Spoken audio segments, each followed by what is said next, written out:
Well, good afternoon, ladies and gentlemen. My name is Dave Webb from Stillwell, Kansas. I'm an auctioneer and appraiser by profession and a former member of this body. We're here today on the Kansas Oral History Project, which is interviewing legislators who served from the 60s through 2000. This is in part made possible by a grant through the Kansas Humanities Council. Dave Heineman, former legislator, is also doing the videography today. Today we have the opportunity of interviewing Dave Owen of Lenexa, Kansas. Dave has a phenomenal career of public service, and we're going to get into a lot of that today. So Dave, it's great to see you today. Thank you, Dave. And good to be here with you. Yeah, no kidding. So, I also think it's probably fitting, if I recall, I think today is Bob Dole's, would have been his 99th birthday. That's correct. And so it's great that we're here in the State House and on what would have been his 99th birthday. And I know you were great friends with Senator Dole, and we'll talk about that as the time goes on. Terrific. Well, we're going to get to your time here in the State House a little later, but tell us about your childhood and where you were raised and Sure. about that part of your life first. Well, I grew up and born and grew up in Arkansas, South Arkansas, and on a cotton farm. And we lived there for several years. The war kind of changed everything in our family. My dad went into the service, and then he got a job with the government, and we moved around several times over the course of the next few years and ended up in Kansas. And our first city that we lived in was Galena, Kansas, down in the very southeast corner. My dad worked for the alcohol tax unit and supervised the making of whiskey in a distillery that was called the Old Rock Distillery down, I think it probably was on the Missouri side, but in any event, we moved up here to Overland Park when I started 5th grade, and I've lived here ever since. Dad probably never came home and told you about stories about people hauling whiskey across state lines, did But they? interestingly enough, one of the jobs he had later on was he was a revenuer that went into the hills of Missouri and shook out the guys making moonshine down there. And he always drove a hot car because they would confiscate the cars of those guys, and they were really pretty cool. What branch of service was your father in? He was in the Army. Okay, well that's great. You moved up here when you were in 5th grade to Overland Park. Shawnee Mission would have been north at that time, was the only school. That was the only school. As a matter of fact, it was called Shawnee Mission Rural. That's correct. And the first one after that was Shawnee Mission East, which was built a couple years after I graduated in 1956. Great. And then your life took you to Ottawa University. Right. How did that come about? Well, we were members of First Baptist Church of Overland Park, and it was an American Baptist church and very close to Ottawa University because of that affiliation. Right. And so students from there would come up to the church and do singing presentations and such as that. And so I had a good connection with them to begin with, and so it just kind of a natural process. When I got ready to go to college, my dad and mother encouraged me to go there. Well, great. That's awesome. I understand there was a pretty good basketball team during that era. There definitely was. We had great athletics at Ottawa University. We won, when I was there, we won 2 championships.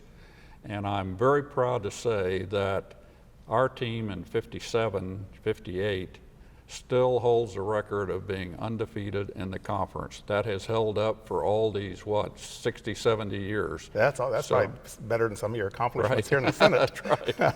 Well, that's an excellent honor. And we're going to circle back to Ottawa University a little later in this interview. So you're out of Ottawa University. Tell us kind of how you got started in your business and your family. Well, when I first graduated, my dad and some others had started a credit union in Overland Park, and so he asked if I would, serve as a manager of that credit union. But that didn't last very long because he was also very close to Henry Bubb of Capital Federal Savings.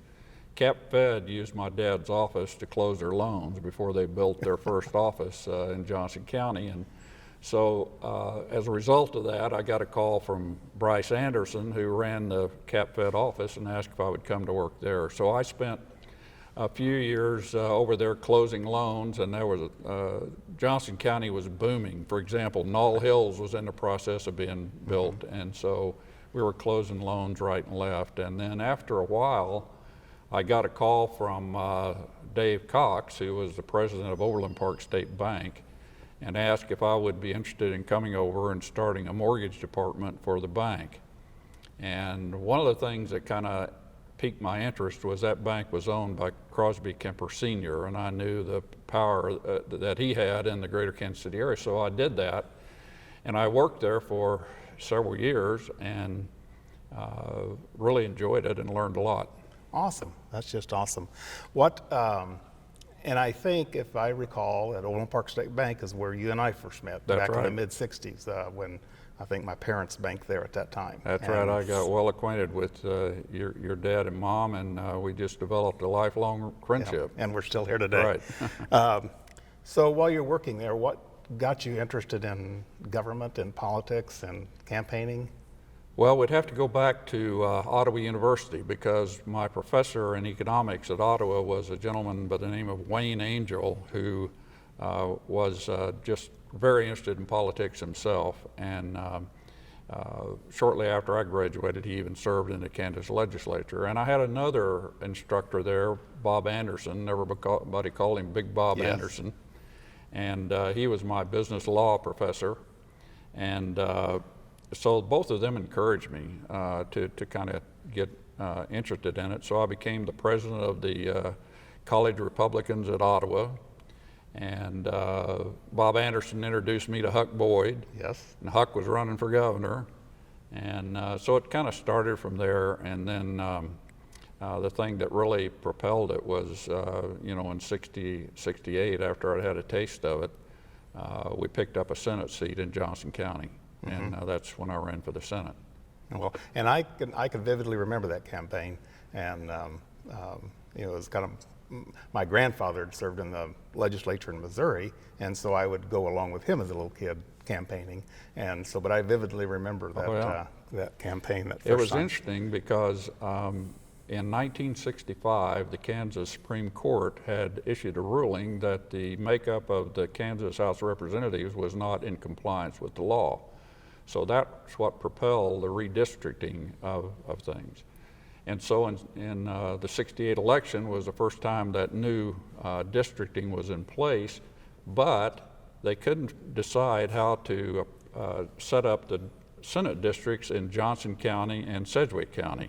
So we all ran at large from the whole county. I don't think it's ever happened before or since, but that really helped me propel my career because I represented all of Johnson County. And that would have been the last elected Senate that represented the county as a whole. Yes. After that, they went back to districts. Yeah, right. And when I moved on to run for lieutenant governor, then the next election, it was by districts. Right.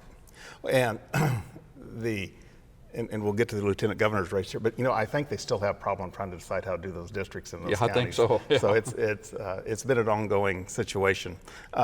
You then ran for lieutenant governor, Right. and I vividly remember I had a very modern 51 GMC truck Yep. with an Owen poster on the back of it. All right. And it would always get dusty and dirty, but tell us about that race and what made you decide to run for lieutenant governor? Well, I'd gotten a lot of encouragement from people that I'd met once I got up here in Topeka and involved in politics. And so, it was just one of those things. I just took a look at it and said, why not me? I can do this. And I might say that the reason that I was successful in the Senate race was because of organization. I think anybody that knows anything about Johnson County history will tell you I had the most extensive campaign organization before or since, because I had campaign chairman and co-chairman in every city, every ward, every precinct, and right down to the block level. And that paid off in the primary because, in spite of the fact that several people ran for the state Senate, nobody even ran against me because they could see what they were up against. And then when we got to the general election, I won my race by a bigger margin than anybody else in the race, I think almost 65%. And so that really set me up as somebody who knew what they were doing in politics and could win races. Right. If I want to jump back just a little bit to the time here in the Senate, then we'll go to the lieutenant governors. And by coincidence, we're sitting at your desk. That's when you right. were in the Right Senate. here is where I served my time. And I think you said Went Winter. Right. sat My here at great this friend desk. from Ottawa, Went Winter. Yeah, so it's that couldn't have been planned any better, and Yep. so it was just great. Tell us, were there some challenges, some legislative items that you championed that got passed or didn't get passed? Yeah. Well, there were a lot of controversial issues when I first showed up here. We had an issue in Johnson County. There were several people, Johnson County Water Association, I think it was, that wanted to develop 3 reservoirs around Tomahawk Creek, Indian Creek, and one other who I can't remember. Blue River. Blue River, okay. Yes. So that was really a hot issue. That was a very hot It didn't topic. pass, but boy, you had to make up your mind which side you were on. And I did vote for it because I thought, you know, the opportunities for a whole lot of things surrounding those lakes would be fine, but probably best that it didn't pass. I'd say and I drive those roads today just as Yeah. you do, and as I come across 119th Street, you know, when there's that large dip there around Yeah. Quivira, you think, well, that would have all been a lake today. That's right. And same thing on 179th Street. So But even more controversial was almost from the first day I walked in here was there was a movement to split up the Shawnee Mission School District. And wanted to split it up into 3 different districts. And at first it sounded like a good idea, but I voted against it because I just, you know, I'd graduated from that system, and I just felt that the economies of keeping in one were probably better than trying to crank up 2 more districts, and so that did not pass. The other thing, in order of controversy, we get to the issue of abortion, because that's when the conversation first started and legislation started being proposed about what are we going to do about the rules surrounding abortion. And it got to be extremely controversial, obviously, just like it is now.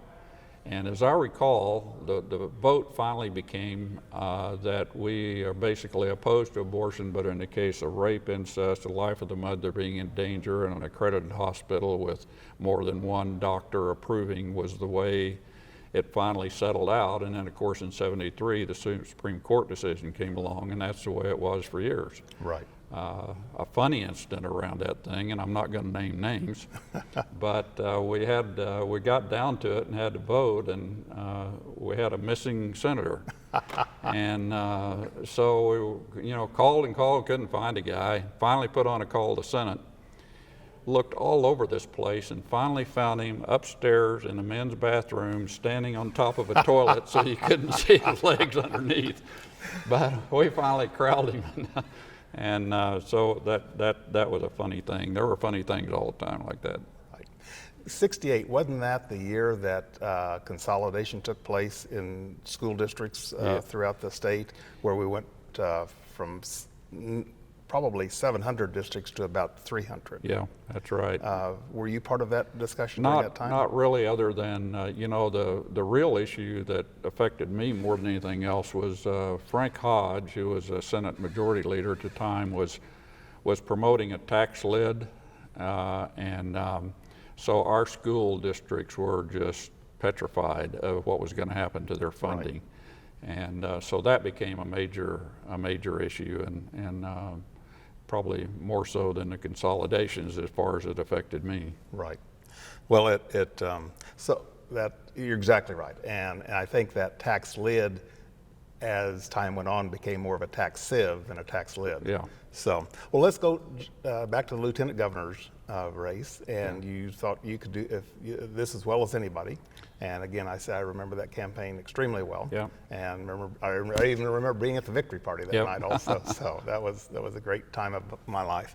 So tell us about putting together your statewide organization and some of the people you met. Yeah. And Well, my opponent in that race was Calvin Stroig, who had been Speaker of the House here. And so I had a very formidable opponent, so I probably didn't know how hard it was going to be, or I wouldn't have done it. But I think the secret to my success in that race was that I had been a very active member of the JCs. And I got a guy who had been the past president of the JCs to work on my campaign, Bob Schneider from up in Manhattan. And Bob just traveled a state with me, and we put together a campaign. Really, I duplicated statewide what I'd done in Johnson County when I ran for the Senate the first time, and that was I'd get a county chairman and co-chairman, and it was their job to get ward chairman, city chairman, whatever it took. And so we had a very extensive organization and won that race big. I think probably 60%, something like that. That's awesome. And in that era, you were the last elected standalone lieutenant governor in the state of Kansas. That's right. I had to run on my own, put my own campaign together, and my governor was Bob Docking. Right. And and as part of that duties of that era, you presided over this chamber. Yep. And that, yes, I did. The duties were preside over the Senate, chairman of the Economic Development Commission, and chairman of the Interstate Cooperation Commission.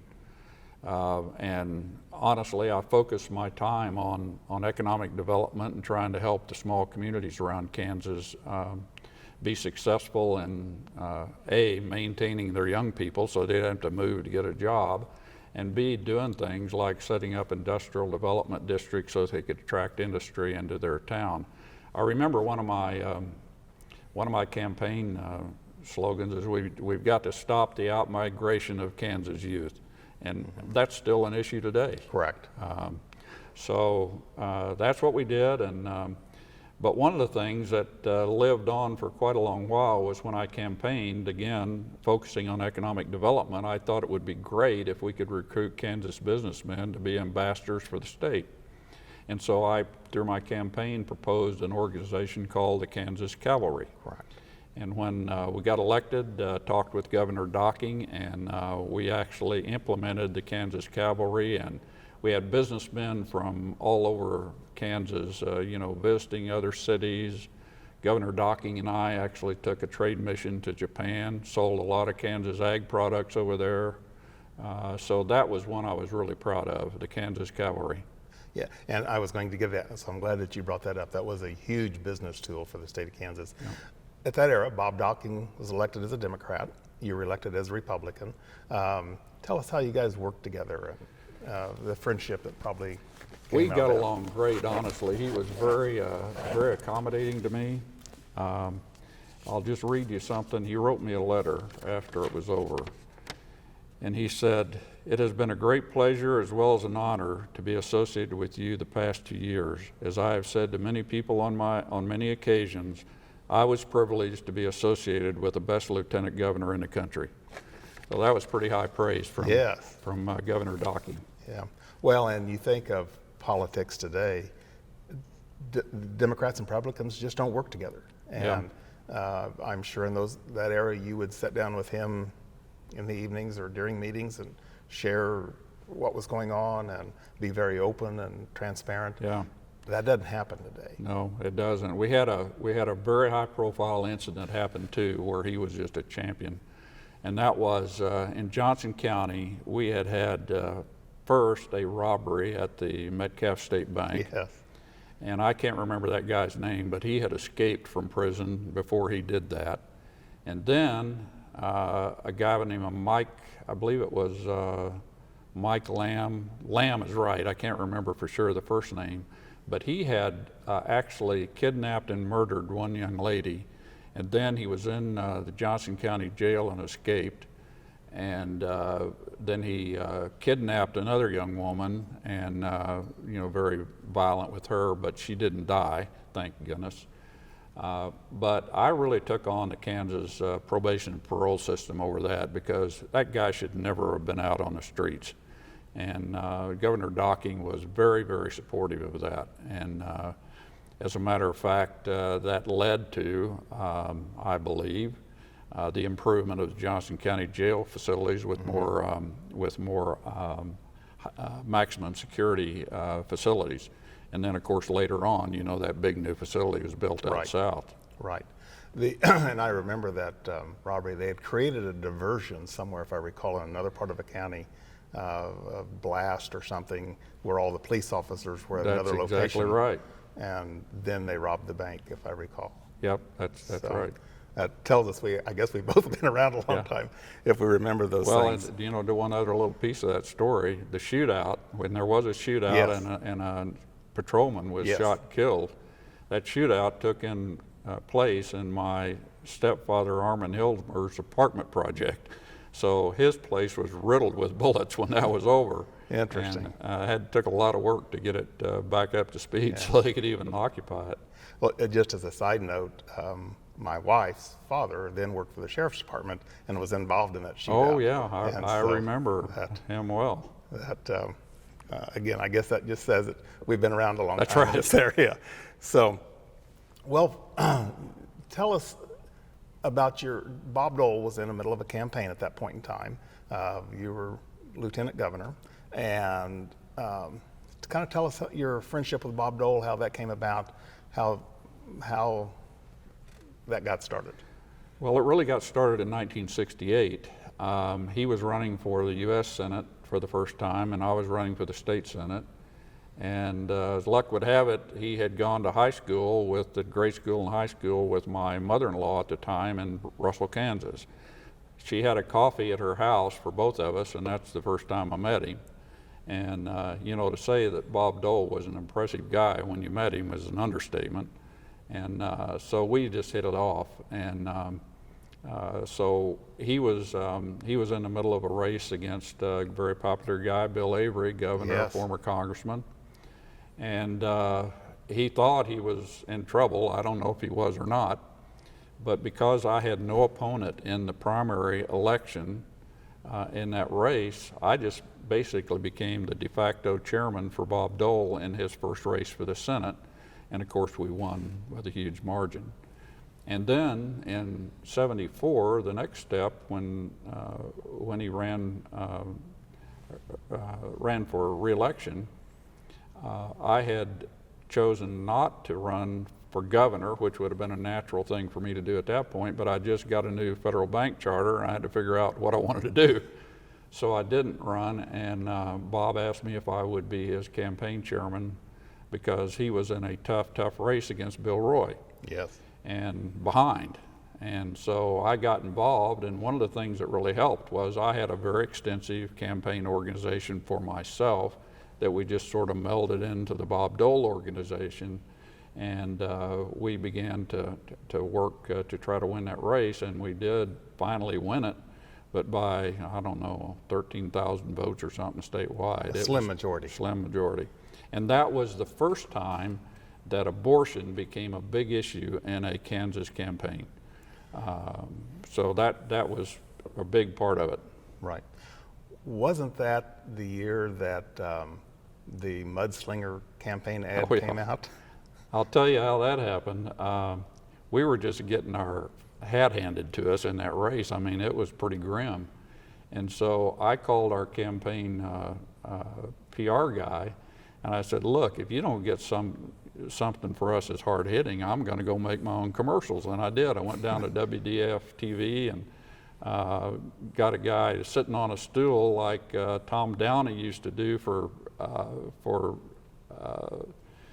the governor, and we started making our own commercials. Well, while we were there, this fellow called me and he said, can you hold off 24 hours and I'm going to put a new commercial on the airplane for you.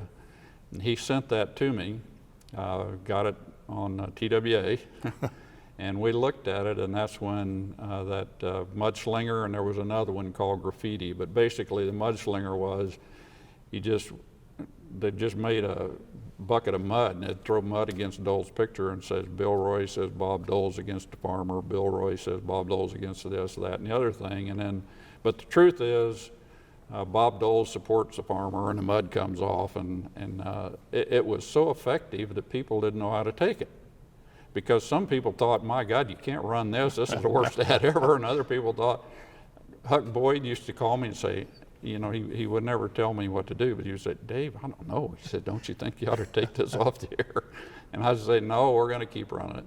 So we kept running it right through the very end, and I think that was a big part of why we won. Yeah, I definitely agree. You told us that you did not want to run for governor, you just got a new bank charter. So tell us about life post-legislative arena.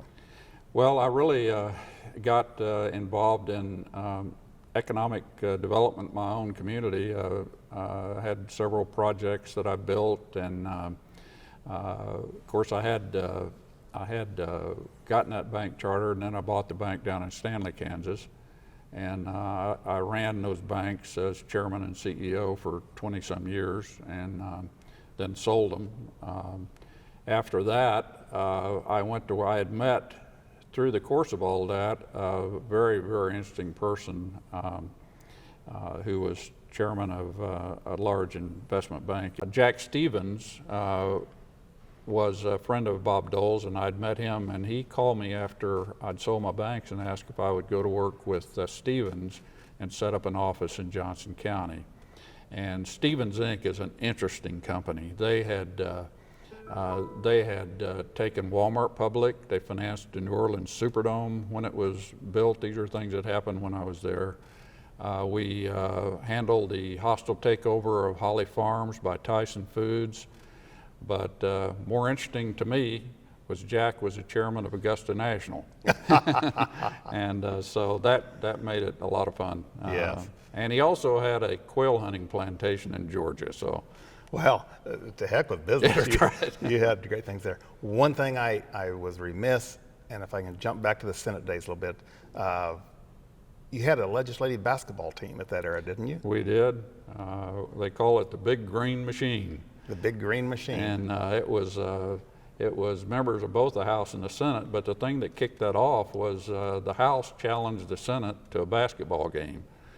And so the senators played the House, I think across the street somewhere over here in a gym, and I'm not gonna say we were the greatest looking team in the world, but the Senate won. That's all that counts. But the thing that was really funny in that deal was Ed Riley and one other, I'll think of it in a minute.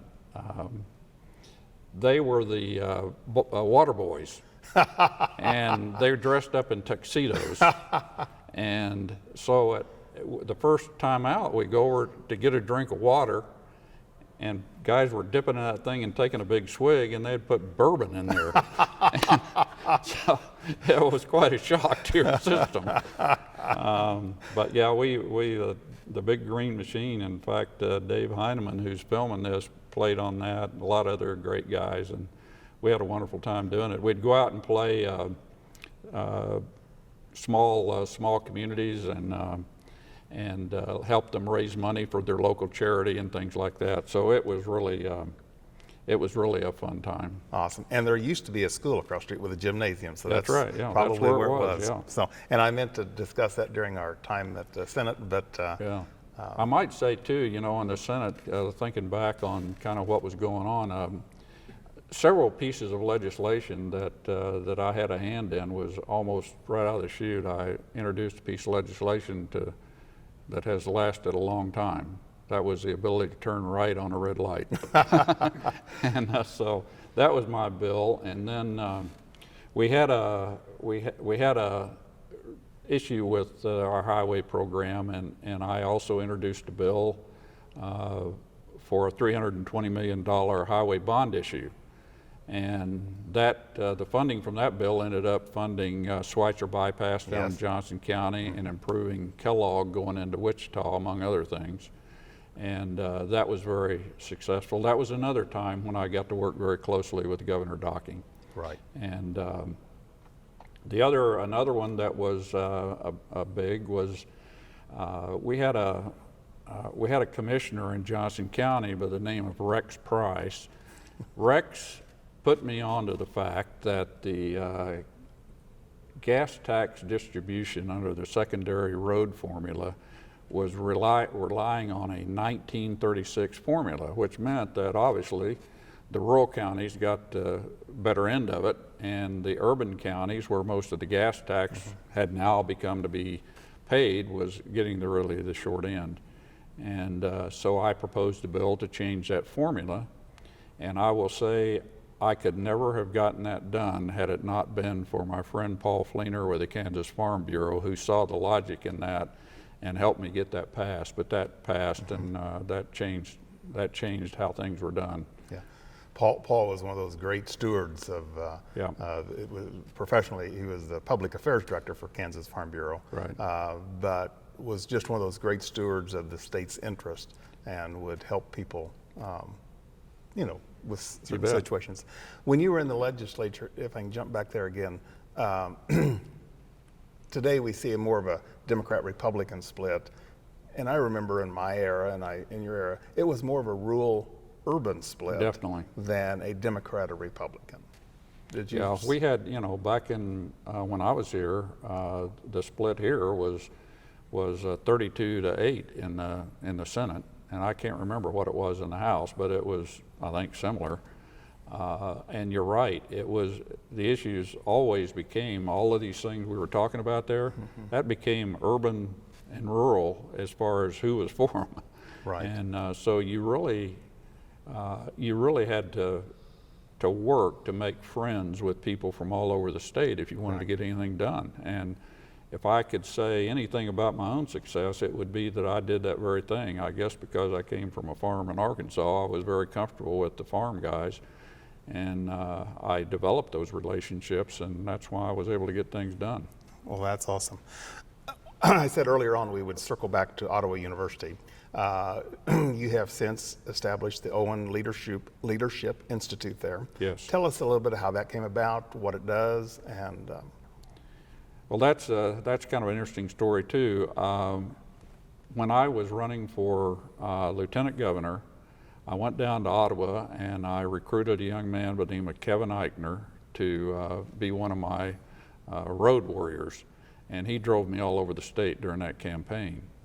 And Kevin went on to much success and ended up being the president of Ottawa University. And when he became the president, I guess he thought enough of me that he suggested that we name the Leadership Institute there the David Owen Leadership Institute. And so we have really focused on trying to educate young people.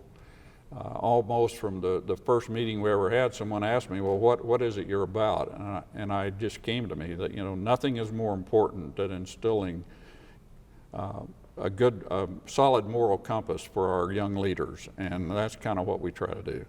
And we do it through introducing them to great leaders and having seminars and inviting important people to the campus to talk about their own leadership qualities. The very first, interestingly enough, with what's going on in the world right now, the very first presentation I made for our leadership award was to Viktor Yushchenko, the president of Ukraine at the time. And he came to the United States on a visit, and we gave him our leadership award, and it was really a great way to get that kicked off. Awesome. That's just awesome. And go back to Lieutenant Governor days, and I realize we're jumping around a little bit here. 76, Gerald Ford was running for president, or had succeeded Richard Nixon. Right. And then was running on his own, and Ronald Reagan was running. Those were the opponents in the Republican primary. I know you were very involved in that at that time. The convention happened to be in Kansas City. Tell us about those days and that time. Well, I will say honestly, I was more attuned with Ronald Reagan than Gerald Ford in retrospect, but Bob Dole was for Gerald Ford, and he asked me if I would help, so I did, and the Ford organization named me as the Midwest Regional Chairman for the Ford campaign. And I covered Kansas, Missouri, Iowa, Nebraska, Minnesota, North Dakota, South Dakota. And so when we got to the convention, and lo and behold, Bob Dole selected as the running mate, then it became even a bigger deal. And Kansas that year at the convention, which was down in Municipal Auditorium, we were sitting right on the front row. And so people up in the podium could look down there and see us. And when Dole and President Ford got up there doing their victory thing, somebody up there who was active in the campaign looked down at me and said, "Come here," because there was a thing under the stage. You could walk up there. I walked up there, and it was Stu Spencer, who was the chairman of Ford's campaign. He said, we need somebody that knows Bob Dole. I mean, we've got him selected, but nobody. So he said, would you be willing to be the chairman of his end of the race? And I said, well, sure. What am I going to say? That would sound like fun. So that's what I did. I was a vice presidential campaign chairman for that general election race, and it was, to say that I learned a lot and met a lot of interesting people would be an understatement. Yes. I remember the convention closed, and the very next day you had a reception or a barbecue out at your farm. Yep. For President Ford and Senator Dole. Right. I remember attending that, and you had, I think, the Lions Club come and fix all the... Yeah, and your father-in-law was one of the main guys that helped put that together. Okay. And we put on a little rodeo for everybody, because I had a roping pen up there, and calves and horses, so we had a good time at that. So yeah, and you know, I might say too,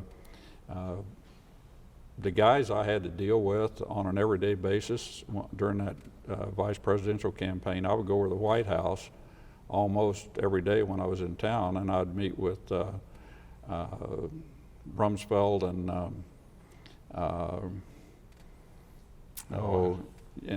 the name's escaping me right now, but anyway, that was a regular stop every day to kind of get caught up. I was supposed to report on what was going on with the vice presidential campaign, and they would kind of give me the orders of what they'd like us to be doing. I remember in one of Dole's later years, one of his comments about that campaign, and he said, I realized, he said, my job was to go for the jugular. I just didn't know I was going for my own. Right. And so that was a great deal there. Well, that had to be a great time in your life and lots of great experiences. Yeah. Another accomplishment, I think you're also a youth basketball coach, is that correct? Well, you know, basketball has been a love of mine for a long time, and of course we've talked about the success we had at Ottawa, but you know, at Lenexa Baptist Church, we have a great program called Upward Basketball, and we'll have 700 kids on weekends up there playing basketball. And I have been coaching one of those teams, and to say it's, you know, I coached first and second grade girls. That was like herding cats. And then I coached a fifth grade boys team, and that was a little more like basketball. They at least knew that right. A little more that the ball was round and the floor was hard. Right. So, well, that's awesome. Well, recently, part of your life we haven't talked about, recently one of the Kansas famed authors, Frank Buckman, did a story about your rodeo life and your cowboy days. Yep. Tell us about that. Well, after I kind of stepped out of politics, you know, I'd grown up around horses and I knew horses, but I'd never tried rodeoing or anything. But I met a friend through a mutual friend, a fellow by the name of Junior Garrison, who was a world champion calf roper in 1966 and 70, I believe it was. And I became great friends. And he really worked with me, taught me, got me some great horses, and I qualified for the Professional Rodeo Cowboys Association and roped all over the country at, you know, Cheyenne Frontier Days and all the big ones, usually traveling with Junior. And this thing you're talking about, I think probably thanks to you, for among other things, Frank Buckman got aware of that, and he wrote a nice article about my rodeo career. And then somebody at the Kansas Horse Council saw that, and they invited me to come up and speak to their scholarship program very recently. And I did that and met some just outstanding young people. In fact, one of the boys in that I met, Cash, he won the high school rodeo down in Oklahoma the other day, and roped and tied down a calf in 7.3 seconds. Yeah, I think we're going to, it's been my honor to know his parents. Yeah. And so I think we're going to see great things from him in the rodeo circles. We'll see him on the professional level, right. No question. Right. No, it was just a couple of weeks ago that he won that, and so you're exactly right. Ukraine, your first award was to President Zelensky. I understand you're going to Ukraine here in the near future. We are. Tell us about that, how that came about, your hopes and goals. Well, our church, Lenexa Baptist Church, has a tremendous international mission program, and we go all over the world with people to help build churches, take supplies, whatever it might be, and so 4 of us are going to Ukraine on the 15th of August to kind of scope out in one particular city where we have some connections, make sure we've got the right people there so that when we start sending supplies that we're sure it's going to go to the right needs. And so we'll be going over there for several days to get that set up, and then I think it will become a very big program. That's awesome. Will you be doing this through the church, through the Leadership Institute? It's a joint venture between the church and the David Owen Leadership Institute. That's great. Will you go into Ukraine, or will you be on the outskirts where the we're refugees going into Ukraine. We'll land in Warsaw and drive a car over to the border and enter the country and go, visit our end destination in Ukraine. Now, I will say it's on the western side, so it's not over there where the day-to-day fighting is going on. So the only thing you have to worry about is some Russian decides to fire a rocket over there where you are. But I think the risk is minimal. Right. Well, that's very, very commendable, and I think it'll be. Do you know if you'll get to meet the president?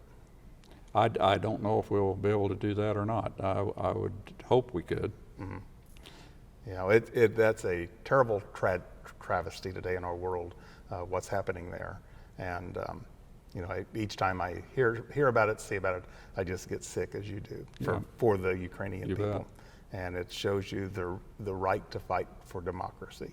And that's a good way to close, since we're here in the Senate chambers, where democracy is always a part of everyday work here in the Senate.